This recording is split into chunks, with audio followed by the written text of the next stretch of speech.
Dear friends, this week's parashah, Acharei Mot Kiddushim, begins after one of the Torah's most troubling episodes, the death of Aaron's sons, Nadav and Avihu.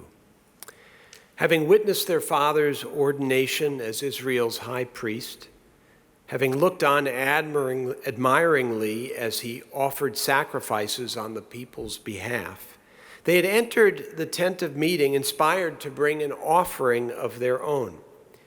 And so we read, "Now Aaron's sons, Nadav and Avihu, each took his fire pan, put fire in it, and laid incense on it. And they offered to Adonai strange fire which God had not commanded them. And fire came from Adonai and consumed them." The rabbis wrestle mightily with the severity of God's punishment. And in the collection of Midrash known as Mechilta de Miluim, they offer numerous explanations for it. It may have been, the rabbis suggest, that Nadav and Avihu were attempting to usurp their father's power. Or perhaps they were punished because they brought into the Holy of Holies ordinary kitchen fire, which had no place in God's sacred precincts. Or perhaps their sin was their failure to understand where the fire on the altar actually comes from to begin with. Where does the fire come from, the fire that consumes the Israelites' animal sacrifices? The answer appears just prior to the verses describing Nadav's and Avihu's transgression. According to Leviticus 9, the fire which burns the sacrifices is not kindled by the priests at all. Rather, it comes directly from God, and it appears only after the offerings are brought to the altar. The Israelites bring the offerings, then God provides the fire. In the tabernacle where such ritual sacrifice occurred, fire was a visible sign of God's presence. And yet, because the fire does not appear until after the sacrifices are presented, the Israelites' offerings are truly an act of faith. But what happens when the flame of faith that glows within us grows dim, and we begin to question whether God is present in our lives or our world? It has happened to many of us. The loss of loved ones, perhaps especially loss that seems out of what we might deem the natural order of things, such as the death of children like Aaron's, leaves us bereft of explanation. Tragedies on a global scale, too, confront us with broader moral questions. Even the loss of a job or one's place among friends or family can cause us to ponder the meaning and value of our own lives and contributions. There are times when the fire inside us fades, and we're not sure how or even if it can be brought back to full brightness. But the Torah encourages us. When we examine the description of the burnt offering Aaron is to sacrifice on the altar, we notice ambiguity in the Hebrew. And in that ambiguity lives a valuable lesson. One translation reads, "The burnt offering itself shall remain where it is burnt upon the altar all night until morning, while the fire on the altar is kept burning on it," on the altar. But we can also read the Hebrew, "The burnt offering itself shall remain where it is burnt upon the altar, and the fire on the altar will be kept burning because of it," because of the offering. Somehow, the animal sacrifice itself keeps the fire burning. Actually, anyone who barbecues understands. The fat of the meat fuels the fire. The offering keeps the fire going. So what might be the message for us? The rekindling of faith may not come before the act of faith. but rather as a result of it. It may be that only after taking the first step forward from disappointment or loss that we begin to feel our strength once again.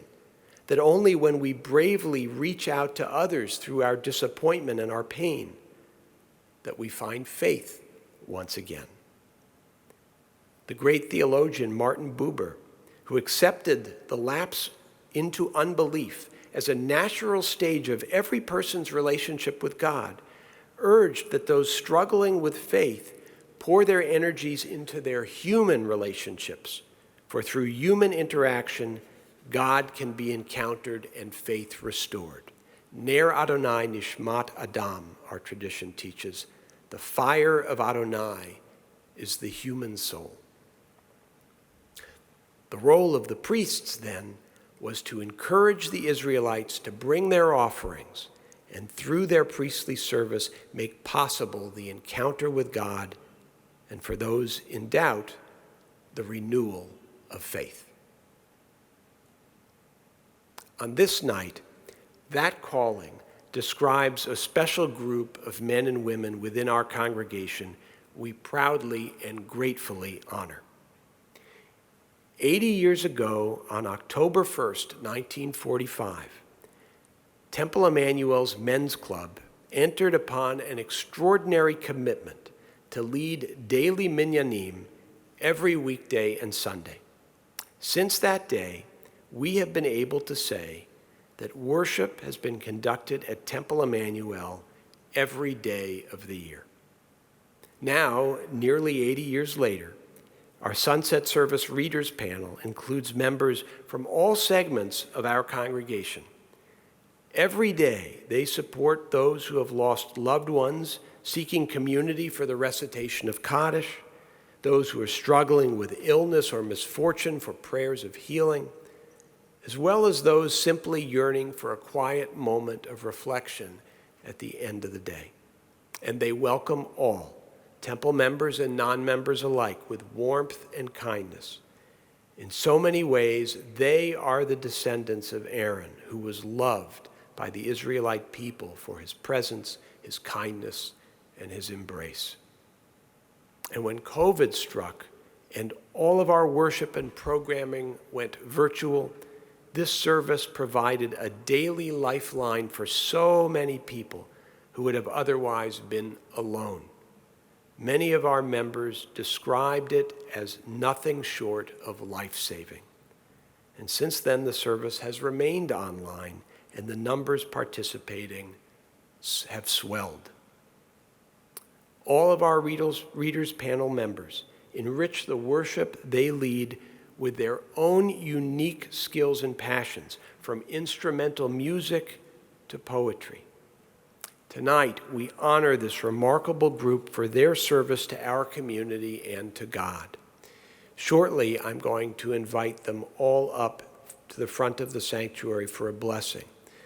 But now, we will hear from three of them.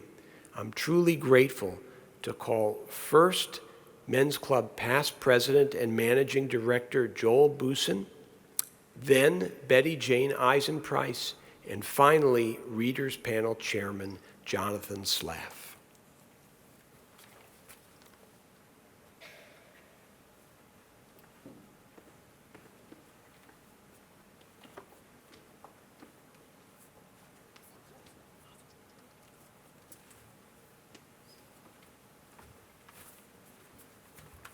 Good evening, friends. There are a lot of happy and wonderful things going on right now. Our beloved Emma Dubin was ordained this past week, and she is our new assistant rabbi. We have 4 B'nai Mitzvah tomorrow, and in a few weeks, a bride and groom will be married here. But now a bit of history. Every day from Sunday through Thursday evenings, for the past 80 years, the Sunset Service Readers Panel has led an evening service.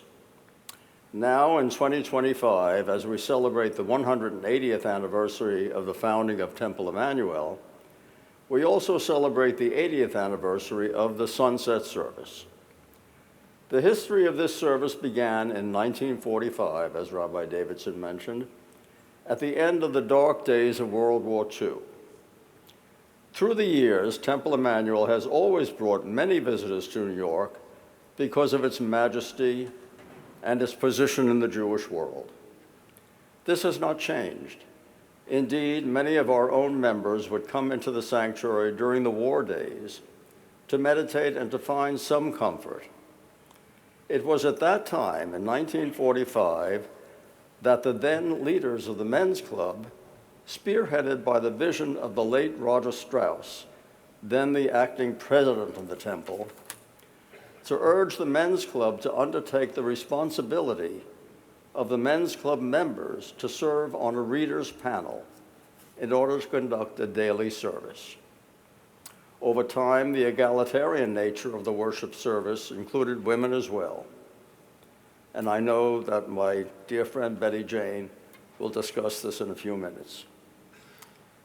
This service from the old Union Prayer Book has continued without interruption each day of the week from Sunday through Thursday evenings from 5:30 until 6. During these difficult and challenging times in which we now live, many of our members and people from all over find this weekday service of prayer, meditation, and introspection a comfort toward the end of a busy day. Rabbi Davidson and all our clergy are totally supportive of the daily sunset service, and we are so grateful for their encouragement. For many years, this service was conducted in Greenwald Hall live. However, with the onset of COVID several years ago, when it was not advisable to conduct in-person services or events, the service has been conducted via Zoom live streaming from the homes of our readers, and has been conducted through this live streaming through today's technology and Zoom.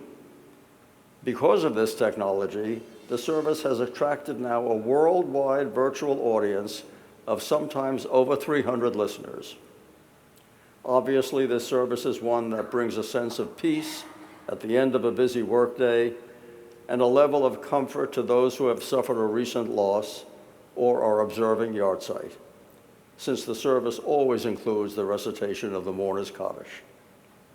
On a personal level, I have found that leading this service brings that level of peace and comfort to me as well, which I treasure. Leading this service always gives me a good feeling in that hopefully I'm projecting that level of peace and comfort to others, and I'm sure all of our readers feel the same way. Shabbat Shalom.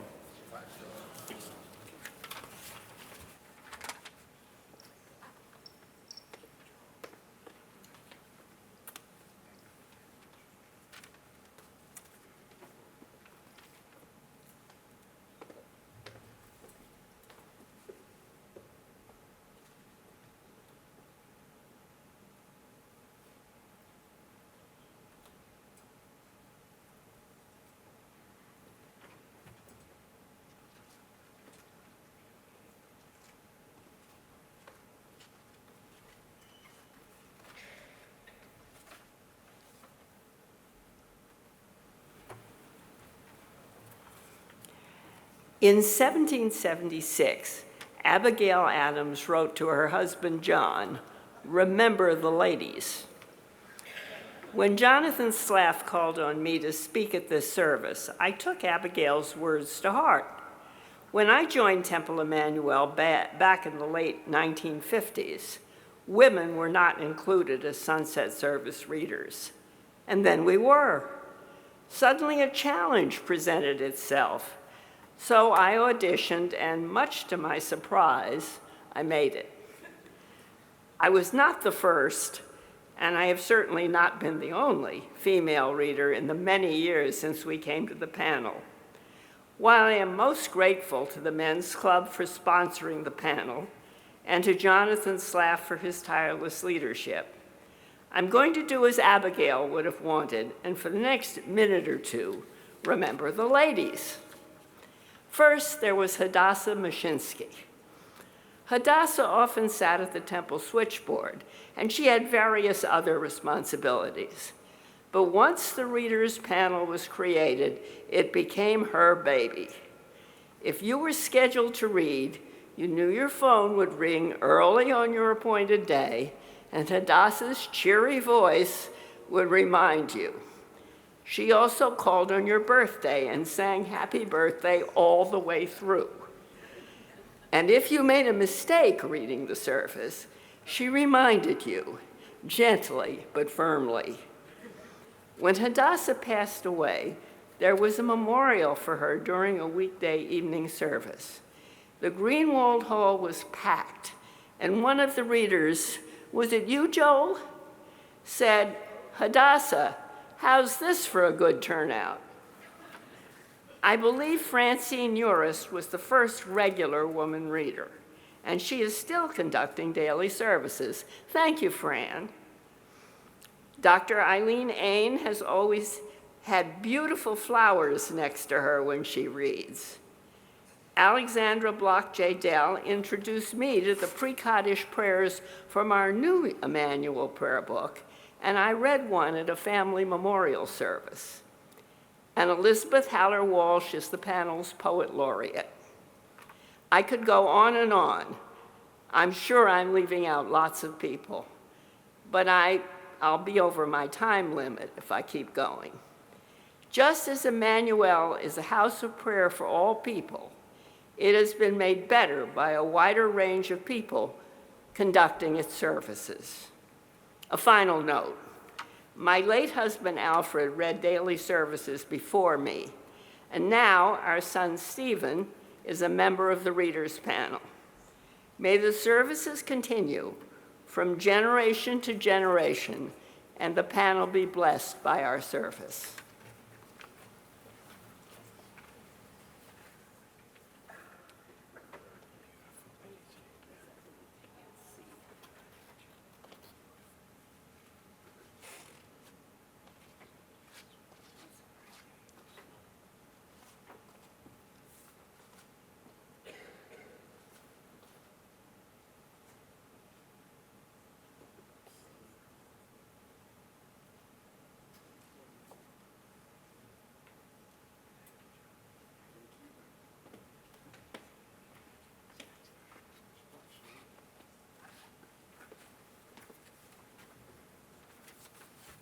Hi.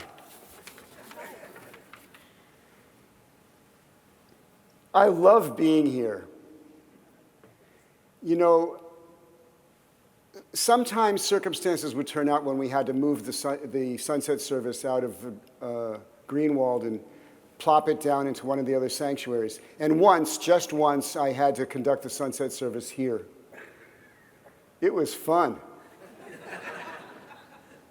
In fact, the whole thing is fun.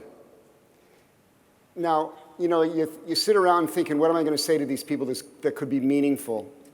So I think I should just tell you a little bit about how I feel about being involved in the sunset service. And I will be frank with you, too. We'd love more people to volunteer and join us. I just want to reassure you that it's rewarding and wonderful and easy, and you'll learn a lot. Now, I've got some thoughts on this page here, and I'm going to draw on them not in order of importance, okay? Not in order of importance. I'm trying to not repeat the things that the speakers before me have already said. One note I put is, not only are we able to fulfill the important mitzvah of helping others recite the mourner's Kaddish, we also participate fully in a wonderful way to open our hearts and minds, allowing God's presence into our lives. That's a kind of articulate way of saying what I felt about it all the time. You know, even when we had a very small turnout in Greenwald, I would imagine the souls of people who'd been there with us as my audience. And I would have a truly wonderful spiritual experience. I can't explain it any better than that. But when you conduct the sunset service, you will feel enlightened. You'll feel great. And it's worth doing. And I feel like I've grown in my spirituality and my understanding and my Jewish practice by doing it. That in itself is rewarding, without going into what it means to the other people to be able to facilitate this service so that they can do their Kaddish, so they could meditate about the things that are troubling them. We go into the service with a passage that we adapted from a Temple Emanu-El publication from Rosh Hashanah 5764. It says, "Let's take time from the fears and concerns of these times for quiet reflection and prayer. It's in these special moments that we have the chance to rediscover who we are and where we are going in life." Isn't that wonderful?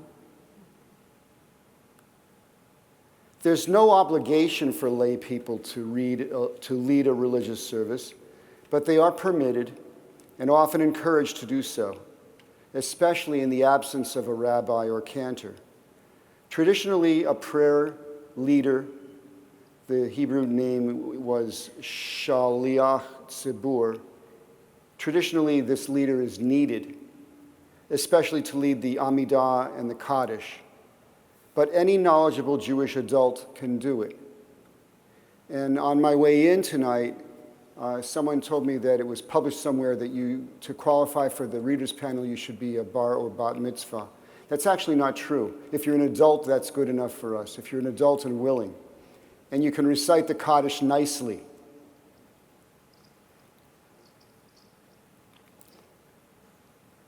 In the conservative and Reform and Reconstructionist branches of Judaism, men and women may lead services. And these movements emphasize egalitarian participation, and lay leadership is common and often vital, especially in smaller congregations or lay-led groups. The tone in our worship on the sunset service is rather informal. When I was a congregation class student at Temple B'nai B'rith in Wilkes-Barre, where Betty Jane and I both came from that temple, we have a lot of Temple B'nai B'rith small talk that goes on whenever we get on the phone together. When I was in in religious school, one of the things they had us do was go down to the chapel in the basement and lead our classmates in the service. They said that someday you will have to do this.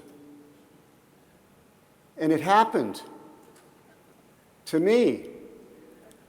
I was at the sunset service because I was saying Kaddish for one of my parents, and Hadassah Mushinsky, who we've met through Betty Jane's talk. Hadassah saw me going through the Kaddish without referring to the script. And she thought, I've got another one. And she recruited me into the readers panel. So, like the song goes, it happened to me and it could happen to you.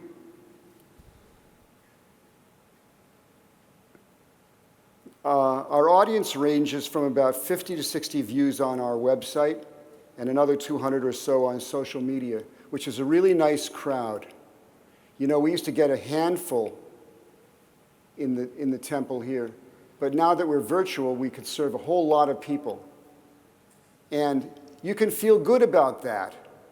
You can trust that it's true because the stats don't lie.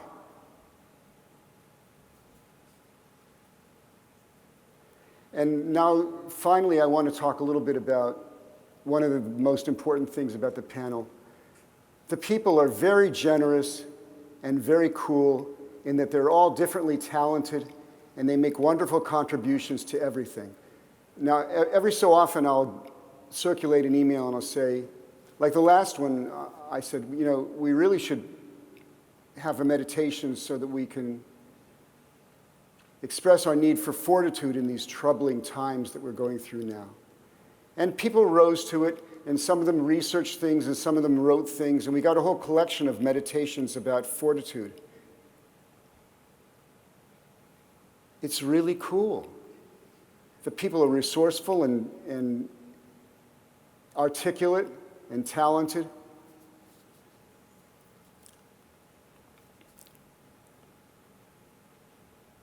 I wrote, some sing, others write beautifully, and Eileen Ain plays instruments. Finally, all right, I said finally before, but now I'm going to say finally. I like to be useful. And when you're on the readers panel, you are useful. So with that in mind, if you feel like volunteering, go to anybody on the temple staff that know how to find me. Call me, and you'll come in and we'll rehearse together. And you'll be good when you do it for the first time, the second time, the third time, the 34th time, the 52nd time, the 102nd time. Anyway, it's great seeing you all today. And please consider joining us on the panel.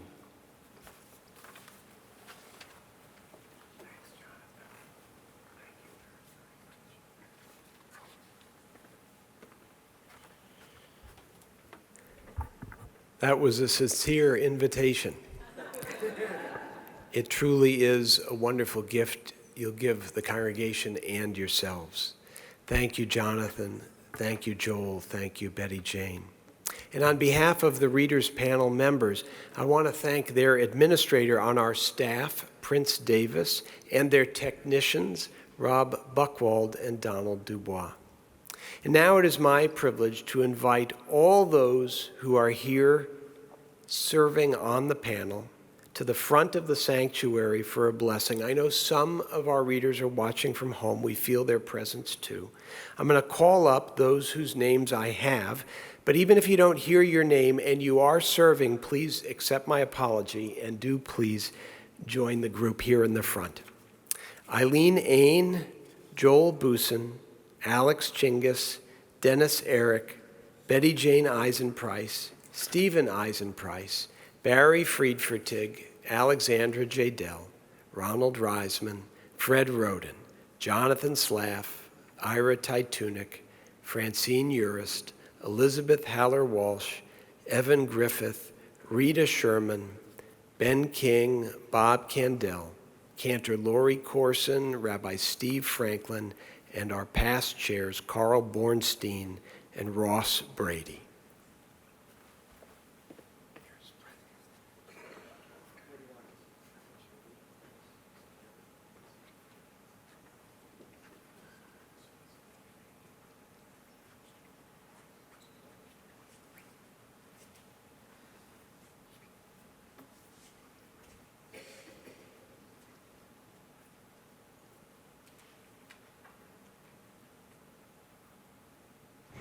In searching for an appropriate blessing for all of you, I found this from the Talmud, Brachot 17a. It teaches that when the sages would depart from the house of Rabbi Ami, they would pray for him these words, here translated by Rabbi Lawrence Kushner, and I offer them for all of you now. May you live to see your world fulfilled. May your destiny be for worlds still to come, and may you trust in generations past and yet to be. May your heart be filled with intuition, and your words be filled with insight. May songs of praise ever be upon your tongue, and your vision be on a straight path before you. May your eyes shine with the light of holy words, and your face reflect the brightness of the heavens. May your lips speak wisdom, and your fulfillment be in righteousness, even as you ever yearn to hear the words of the holy ancient one of old. And may you know our profound gratitude to you as we join together in our prayer of gratitude, the Shehecheanu. Baruch atah Adonai Eloheinu melech haolam shehecheanu v'kimanu v'higianu lazman hazeh Baruch atah